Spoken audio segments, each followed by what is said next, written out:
I know for many of us, one of our favorite pastimes is just watching Trump toy with the media. So much fun, isn't it? But it's not just about that. It's not just when he's messing with the media. It's when he's got an audience of regular people behind him and he's messing with the media and you're watching their faces and you're like, man, this is just so good. So yesterday, Trump's at the White House, and he does a little press conference, just off the cuff, because he actually likes to talk. As much as they don't like him, he likes to be a transparent figure, unlike the last guy. Come on, man. He can just off the cuff answer questions. So he's standing there at the White House yesterday because they're putting up these new flagpoles. Do you see these two big flagpoles that Trump funded to put up at the White House to basically raise two more massive American flags? And credit him for doing that, but my 2 cents here, I know everyone's like, this is the greatest thing ever. No, it's not.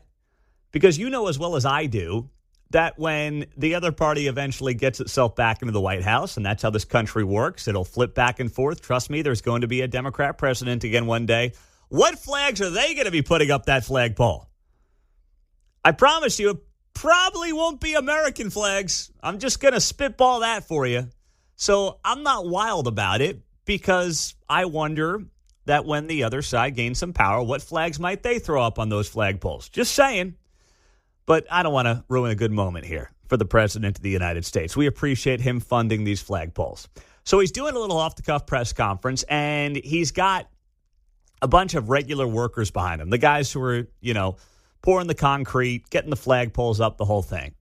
And watching their body language and their facial expressions as Trump's just making fun of the media to their face is just gold. It's hilarious because rarely do you see everyday Americans and workers, in this case, men who are more likely, based on the polling data, to be Trump voters, reacting in real time to how the president is handling his media opponents. Right? You never see that kind of live audience feel to what Trump is doing. You just see the show, but you don't see the live audience reaction. But you caught some of that yesterday in this clip, and these guys are standing behind Trump. They got their hard hats on, and they're laughing right along with him as he is just toying with the media when they ask him about Iran. Here's how it sounded. About whether you are moving closer, or you believe the U.S. is moving closer to striking Iranian nuclear facilities. Where's your mindset on that? I can't say that, right? You don't seriously think I'm going to answer that question? Will you strike the Iranian nuclear component? And what time exactly, sir? Sir, would you strike it? Would you please inform us so we can be there and watch? I mean, you don't know that I'm going to even do it. You don't know. I may do it. I may not do it. I mean, nobody knows what I'm going to do. I can tell you this, that Iran's got a lot of trouble, and they want to negotiate. And I said, why didn't you negotiate with me before? All this death and destruction. Why didn't you negotiate? I said to the people, why didn't you negotiate with me 2 weeks ago? You could have done fine. You would have had a country. It's very sad to watch this. I mean, I've never seen anything like it. It's so, everyone thought it was going to be the reverse. I didn't think so. And I was telling them, you got to do something. You got to negotiate. And at the end, last minute, they said, no, we're not going to do that. And they got hit. Remember 60 days? And then came the 60. 61 is going to become a very famous number. That was one hell of a hit. That first hit, that was one hell of a hit. Not sustainable, to be honest. That's where it ended. It ended on the first night. Yes. Is it too late, though? Do you think it's too late to now? Really, nothing's too late. The only thing too late is Powell. Powell's too late. Too late, Powell. But the Iranians reached out to Mr. President. I mean, it's like a stand-up comedy routine with this guy. Somehow he's talking about Iran and, of course, Israel bombing Iran and whether or not the U.S. is going to get involved. And then he pivots beautifully and it actually hysterically, like a stand-up comedian would, not knowing the question that's coming, away from Iran when they ask him, sir, is it too late for some kind of a deal to come down? And he goes, no, it's never too late. Never too late. The only person too late is Powell. T-O-O, too late Powell. It's like, that is, man, say what you want. But we have upgraded tremendously when it comes to having a president whether you agree or disagree, who can actually, like, answer questions, do it with a twinkle in his eye, and be funny about it. And then he's going back to ripping Jerome Powell when he gets asked a question about Iran. That is, listen, that's a skill. That is a skill. There is no doubt about it. Now, all this leads up to something that came in Tony's Kansas City yesterday. Tony wrote this story about this show. It says here, Pete Mundo backs MAGA amid GOP fight over Iran war. And he shared a post I put up on Facebook a couple of days ago when all this infighting or alleged infighting was happening in the Republican Party about what to do with Iran.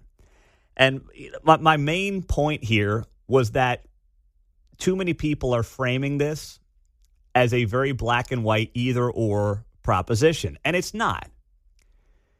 The options here are not go to war with Iran or do nothing and isolate and basically step out of the Middle East and just don't care about anything happening over there because, well, it's the other side of the world. What does it matter to us? Those are not the only two options.